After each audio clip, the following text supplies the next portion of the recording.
Newton's law of motion, न्यूटनचे गतिविषयक नियम आपण बघतो आहोत. Sir Isaac Newton.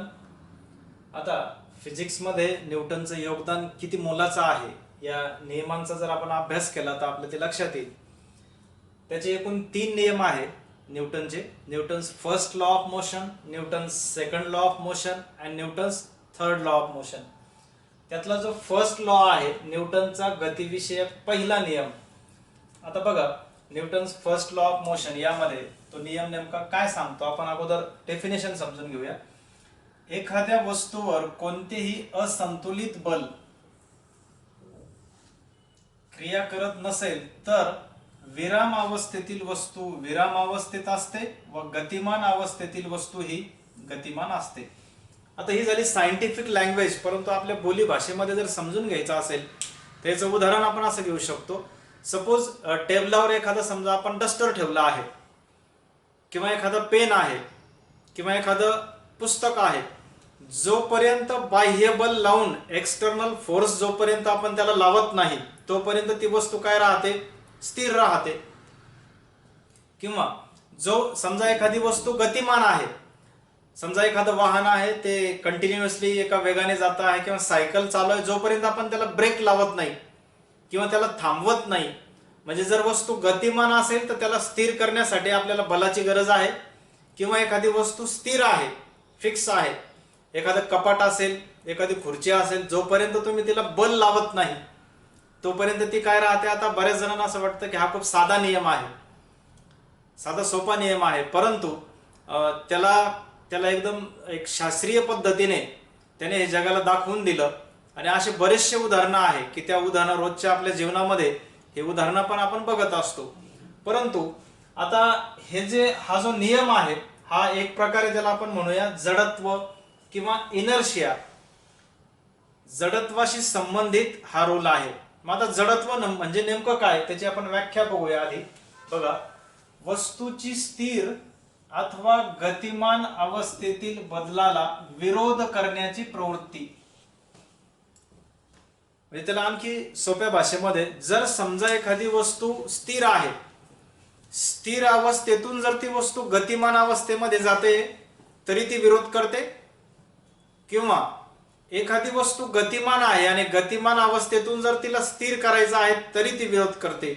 मग अशा प्रकारची वस्तूची गतिमान असेल किंवा स्थिर असेल विरोध करण्याची प्रक्रिया किंवा प्रवृत्ती त्याला काय म्हणायचं, इनर्शिया. आता एक सिंपलचं एक्सपेरिमेंट इथे आपण समजून घेऊया. समजा आपण काय केलं, हा एक काचेचा ग्लास आहे आणि या ग्लासवर एक आपण असं पोस्ट कार्ड ठेवलं आणि यावर काय केलं, सपोज एक असं आपण कॉइन ठेवला, 1 रुपयाचं एक नाणं आपण त्या कार्डवर ठेवलं.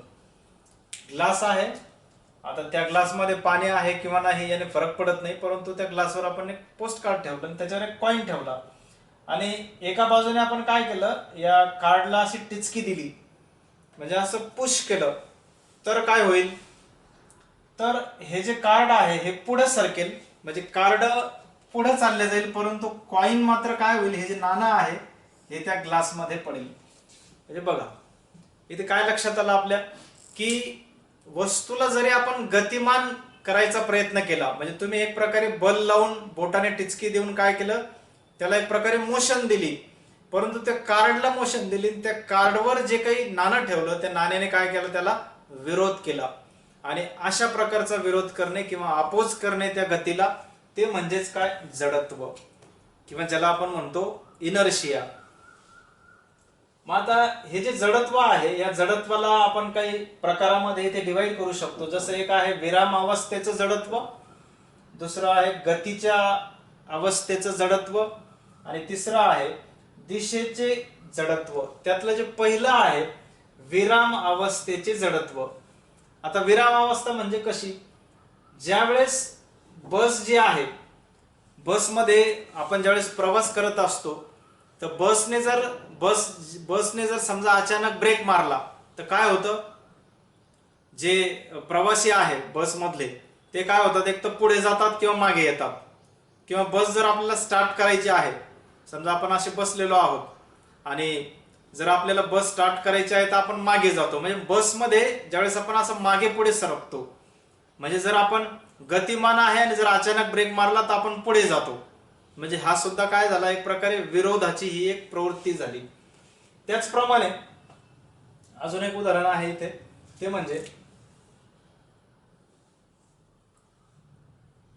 फांदी, झाडाची फांदी, जर त्या झाडाच्या फांदीला समजा एखादं फळ आहे आणि ती फांदी जर आपण अशी खाली ओढली तर काय होतं, ती फांदी अशी 2-3 वेळेस अप अँड डाऊन करते आणि ते जे फळ आहे ते आपोआप गळून पडतं.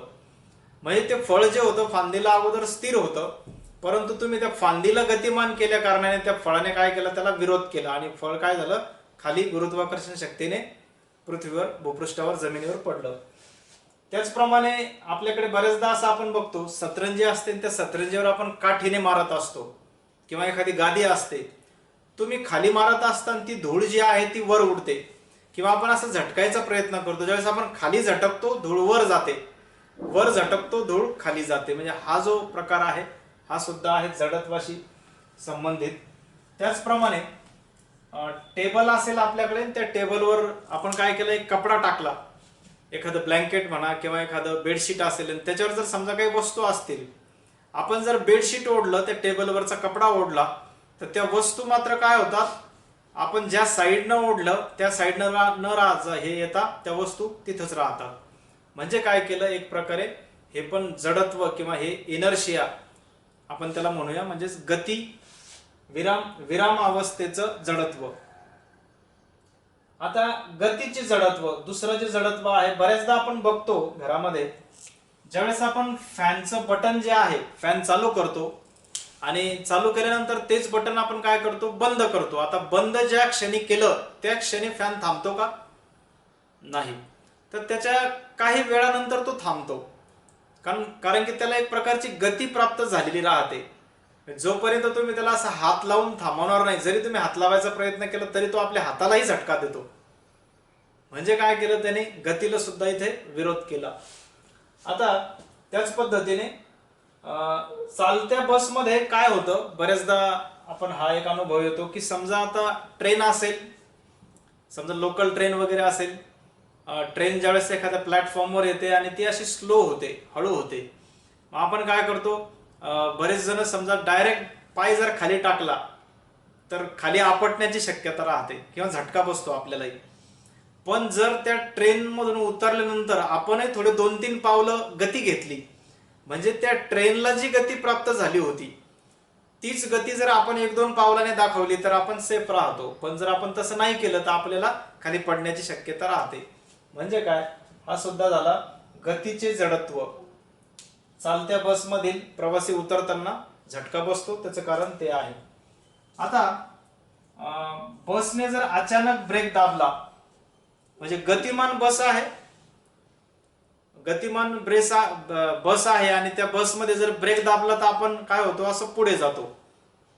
आणि इकडे मात्र काय आहे, ज्याला आपण म्हणूया की बस समजा बऱ्याचशा वेळेस, हे जे पहिलं उदाहरण आहे यामध्ये, की बरेचदा आपल्याला असं पाहण्यात येतं, समजा आता घाटाचा रस्ता आहे, की जर घाटामध्ये त्या बसने जर राईट साईडला वळण घेतलं तर त्या प्रवासी कोणीकडे जातात, लेफ्टला, आणि लेफ्टला वळण घेतलं तर राईटला जातात. इकडे प्रवासी डावीकडे किंवा उजवीकडे जाणे आणि इथं मात्र मागे पुढे सरकणे. इथे आपण म्हटलं तर मागे पुढे जाणे असं घेऊया आणि इथे घेऊया डावीकडे किंवा उजवीकडे जाणे. आता बघा, मग दिशेचे जडत्व, की चाकूला ज्यावेळेस धार लावल्या जाते, आपण बघतो त्याच्याकडे ते एक चाक असतं आणि त्या चाकावर तो काय करत असतो, आपला समजा हे चाक आहे फिरणार आणि त्याच्यावर तो आपला चाकू ठेवतो.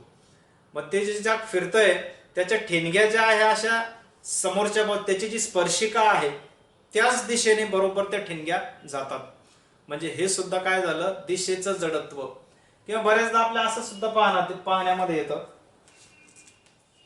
की जो चिखलामध्ये भरलेली जी काही गाडी आहे आणि ती गाडी जर समजा सुरू झाली, चिखलामध्ये चाकं भरलेली आहे आणि गाडी जर सुरू झाली तर चिखल सुद्धा त्या स्पर्शिकेच्या दिशेने उडतो, ज्या दिशेने ते चाक फिरतं आहे.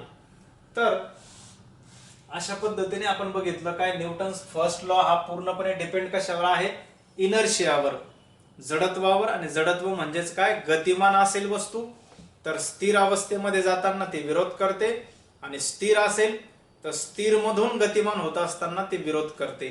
तर हा झाला न्यूटनचा गतिविषयक पहिला नियम. न्यूटन्स लॉ ऑफ मोशन बघतोय आपण, त्यामध्ये न्यूटनचा गतिविषयक दुसरा नियम, Newton's second law of motion. आता बघा, हा दुसरा नियम आहे, हा नेमका काय सांगतो की वस्तूमधील संवेग परिवर्तनाचा दर हा प्रयुक्त बलाशी, म्हणजे लावलेलं जे बल आहे, ज्या दिशेने आपण बल लावलंय, प्रयुक्त बलाशी कसा असतो, समानुपाती असतो. कशाचा दर हा, वस्तूतील संवेग परिवर्तनाचा दर. आणि संवेगाचे परिवर्तन हे बलाच्या दिशेने होत असते, म्हणजे ज्या दिशेने तुम्ही बल लावलं त्याच दिशेने काय होत असतं, संवेगाचे परिवर्तन होत असते. आता बघा, मग हा संवेग म्हणजे काय नेमकं ते आधी बघू. की संवेग म्हणजेच एखादी वस्तू असेल आणि तिचं वस्तुमान आणि वेग या दोघांचा गुणाकार केला, आणि संवेग ही अदिश राशी आहे, संवेगाद्वारे आघाताचे प्रमाण ठरवले जाते. आणि फॉर्म्युला आहे संवेग बरोबर वस्तुमान गुणिले वेग. संवेग हा आपण पी या लेटरने दर्शवतो, आणि संवेग म्हणजे पी बरोबर मास इनटू व्हेलॉसिटी. आता बघा, या न्यूटनचा जो दुसरा नियम आहे हा विशेषतः, जसा पहिला नियम हा जडत्वावर आधारित आहे, तसा हा दुसरा नियम आहे संवेग. आणि संवेग म्हणजे काय, एक प्रकारे आघात, इम्पॅक्ट. आणि हा जो आघात आहे, या आघातामध्ये दोन गोष्टी महत्वाच्या आहेत, की ती जी वस्तू आहे त्या वस्तूची जी टक्कर होते, त्या वस्तूची जो आघात होतोय, त्या वस्तूचा असणारा वस्तुमान आणि त्या वस्तूचा वेग, वस्तुमान आणि वेग या दोघांचा गुणाकार केल्यानंतर जे मिळतं आपल्याला, जी भौतिक राशी मिळते ती आहे संवेग. मग आता बघा, जर आपण इथे उदाहरण बघितलं तर आपल्याला बऱ्यापैकी पॉप्युलर एक्झाम्पल आहे, फेमस एक्झाम्पल आहे. क्रिकेटमध्ये ज्यावेळेस चेंडू झेलायचा असतो, चेंडू झेलताना तो क्षेत्ररक्षक किंवा जो फिल्डिंग करतो तो काय करत असतो, झेलताना जो आपला हात आहे तो असा थोडासा खाली खेचतो. जर समजा त्याने असा हात खाली नाही खेचला आणि जर हात तसाच ठेवला आणि तशीच जर कॅच झेलली, किंवा आपण सुद्धा लहानपणी ज्यावेळेस क्रिकेट खेळताना हा अनुभव असेल, जर तो पहिला झेल किंवा नवीनच असणार आहे आपण, तर त्यावेळेस त्याचा फटका, त्या बॉलचा फटका आपल्या हाताला लागतो, हात आपले लाल लाल होतात. म्हणजे तो जो आघात होता, तो आघात थेट येऊन कुठं आदळला, म्हणजे त्या चेंडूचं वस्तुमान आणि त्याचा वेग यांचा गुणाकार झाला आणि आपल्या हाताला तिथे फटका बसला. पण जे क्रिकेट खेळतात, जे जाणकार असतात, त्यांना चांगल्यापैकी अनुभव असतो, ते काय करतात, हात जो काही आहे थोडासा खाली घेतात, म्हणजे हाताला गती देतात, जेणेकरून तो जो संवेग आहे, तो जो आघात आहे, आघाताचा दर कमी करण्यासाठी हाताला थोडीशी गती द्यावी लागते, किंवा हात थोडासा मागे खेचावा लागतो. हा अनुभव आपल्याला आहे. मग हे झालं पहिलं उदाहरण. या उदाहरणात आपण बघितलं की कशा पद्धतीने क्रिकेटमध्ये चेंडू झेलताना क्षेत्ररक्षक हा काय करत असतो, आपला हात मागे खेचत असतो. आता आणखी एक दुसरं उदाहरण आहे या संवेगाचं, ते म्हणजे असं की बऱ्याचदा आपण बघतो वादळ जे आहे, अम्फान वादळ असेल किंवा जे वादळ आपण बघितले आहे, या वादळामध्ये जे काही नुकसान होतं, म्हणजे त्याचं वस्तुमान आणि वेग, त्या वादळाचं जे काही वस्तुमान आहे, जे काही मास आहे तिथे त्याचं वस्तुमान आहे, ते वस्तुमान आणि वेग या दोघांचा गुणाकार होऊन तो इम्पॅक्ट, तो आघात प्रचंड ताकदीचा असतो. आणि म्हणून वादळामुळे होणारं नुकसान हा सुद्धा न्यूटनचा सेकंड लॉ आहे. आता त्याच पद्धतीने दुसरं जे आहे ज्युडो कराटे. आता कराट्यामध्ये जो रूल वापरला जातो न्यूटनचा सेकंड रूल वापरला जातो. कसा की बऱ्याचदा ते कराटेवाले जे काय असतात ते काय करतात, एखादी विटकर असते, ती विटकर ते एका हाताने तोडतात, आपण बघितलेलं आहे. किंवा एखादी बर्फाची लादी असते, ती बर्फाची लादी ते काय करतात, अशी ठेवतात, दोन्ही साईडला एखादी ठोकळी ठेवून त्यामध्ये आडवी लादी ठेवतात आणि एका हाताच्या फटक्याने ती लादी तोडतात. आणि तुमच्या आमच्या सारख्याने जर प्रयत्न केला हा तर तो आमच्या हाताला दुखापत किंवा इजा होते. मग यामागचं काय कारण आहे की त्या हाताचं जे वस्तुमान आहे आणि त्या हाताला एवढ्या प्रचंड वेगाने ते आदळतात त्यावर. यामध्ये दोन गोष्टी महत्वाच्या, वस्तुमान आणि वेग. तो वेग जर आम्हाला जमला तर बरोबर एका फटक्यामध्ये त्यामध्ये वेग महत्वाचा आहे. का बरं वेग महत्वाचा आहे? का न्यूटनने काय सांगितलं की वेगाचा सुद्धा काय होतो, गुणाकार होतो त्या वस्तुमानासोबत. म्हणजे हाताचं वजन किंवा हाताचं वस्तुमान म्हणूया, मास म्हणूया आपण, आणि त्याला मिळालेली गती, किती ताकदीने, किती स्पीडने, किती वेगाने तुम्ही तो हात खाली आणता आणि त्यावर आदळता, यावर डिपेंड आहे तो आघात. मग ते आहे जुडो, कराटे किंवा बॉक्सिंग. बॉक्सिंग या खेळामध्ये सुद्धा असं आपण बघतो की ते जे लावलेलं असतं त्याला ते जोरामध्ये मारतात, किंवा समोरचा जो हे असतो, प्लेयर असतो, त्याला जी बॉक्सिंगची फाईट मारणे, यामध्ये सुद्धा या हाताचं वस्तुमान आणि तो वेग, किती वेगाने तुम्ही ते मारताय त्यावर तो ठोसा, त्याचा दर ठरवतो की हा आघात किती ताकदीचा, किती प्रमाणामध्ये तो जोरात असेल. आता तिसरा आहे वाळूवरची उडी. आता विशेषतः जे मुलं फिजिकलची तयारी करतात, MPSC ला PSI असेल, PSI साठी जे मुलं तयारी करतात, किंवा एखादी पोलीस भरती वगैरे असेल त्यासाठी जे मुलं तयारी करतात, त्यांना अनुभव असतो हा की ज्यावेळेस त्यांना उडी मारायची असते, लॉंग जंप असते वाळूमध्ये, तर ते काय करतात, असे जोरात लांब थोड्याशा अंतराने पळत येतात. परंतु तो जो वाळूचा थर ज्या ठिकाणी ते उडी मारणार आहे तिथे पूर्वी सुरुवातीला त्याच्या आधी काय केलेला, थोडासा खड्डा केलेला असतो आणि तिथं भराव वाळू आणून टाकलेली असते. मग त्या वाळूच्या थराची जाडी मात्र काय पाहिजे, थोडीशी जास्त पाहिजे. मग ती जाडी जास्त असल्यामुळे तुम्ही जरी उडी मारली, तुम्ही जमिनीवर उडी मारणे किंवा एखाद्या दगडावर उडी मारणे याने तुम्हाला जखम होऊ शकते, इजा होऊ शकते. पण वाळूच्या ढिगावर जर उडी मारली आपण तर आपल्याला काय होतं, इजा होत नाही, दुखापत होत नाही. का नाही होत? कारण त्या ठिकाणी काय झालंय, त्या वाळूच्या थराने काय केला, तो आघात जो आहे, त्या आघाताचा जो काही दर आहे, म्हणजे खालचा पृष्ठभाग ज्या ठिकाणी तुम्ही उडी मारणार आहात आणि तुमचं स्वतःचं वस्तुमान, यामधला आघात त्या वाळूच्या थराने काय केला, रिड्यूस केला, कमी केला, आणि म्हणून तो इम्पॅक्ट काय झाला, थोडासा कमी झाला. मग हे 4 उदाहरणं आपण बघितले. आता यानंतर महत्वाची कन्सेप्ट ती आहे, ती म्हणजे संवेग अक्षयतेचा नियम. आता बघा, संवेग अक्षयतेचा नियम हा काय सांगतो, बाह्य बलाची क्रिया होत नसताना, म्हणजे कुठल्याही प्रकारचा बाह्य एक्सटर्नल फोर्स तिथे अप्लाय नाही, अशा वेळी जेव्हा दोन वस्तूची टक्कर होते तेव्हा त्या वस्तूच्या आघातापूर्वीचा एकूण संवेग हा त्यांच्या आघातानंतरच्या एकूण संवेगा इतकाच असतो. म्हणजे आघातापूर्वीचा जो संवेग असेल आणि आघातानंतरचा संवेग हा सारखाच असतो. म्हणजे आता बऱ्याचशा वेळेस आपण ऍक्सिडेंट मध्ये बघतो, प्रचंड स्पीडनं दोन गाड्या येऊन एकमेकाला आदळतात आणि आदळल्यानंतर सुद्धा त्या गाड्या तिथं थांबतात का नाही, तर तेवढ्याच वेगाने एकमेकापासून लांब जातात. हे आपण अनुभवलेलं आहे किंवा बघितलेले. दोन वस्तू किंवा दोन चेंडू असतील, दोन लोखंडी गोळे असतील, किंवा दोन लोखंडी काही आपण समजा असे गोल गोळे घेऊया, किंवा असे काही दगड असतील, जर ते असे आदळण्यापूर्वीचा जो संवेग होता, म्हणजे वस्तुमान आणि जो वेग होता, तेवढाच वेग हा त्यांना टक्कर झाल्यानंतर सुद्धा त्यांचा तेवढाच राहील. विशेषतः आपण ऍक्सिडेंटच्या केसेसमध्ये याला चांगल्यापैकी बघू शकतो. किंवा बऱ्याचशा वेळेस आपल्याला टीव्हीवर बातम्यामध्ये दाखवलं जातं की जो कॅमेरे असतात, व्हिडिओ कॅमेरे वगैरे किंवा ते CCTV कॅमेरे, ते काय करतात, स्लो मोशन मध्ये आपल्याला पिक्चरमध्ये पण बघायला मिळतं की गाड्या हळूहळू एकमेकाच्या दिशेने येतात, आदळतात, आणि आदळल्यानंतर सुद्धा त्या दोन्ही गाड्या एकाच ठिकाणी बघायला मिळत नाही. एक गाडी एका बाजूला तर एक गाडी दुसऱ्या बाजूला. तर हा झाला संवेग अक्षयतेचा नियम.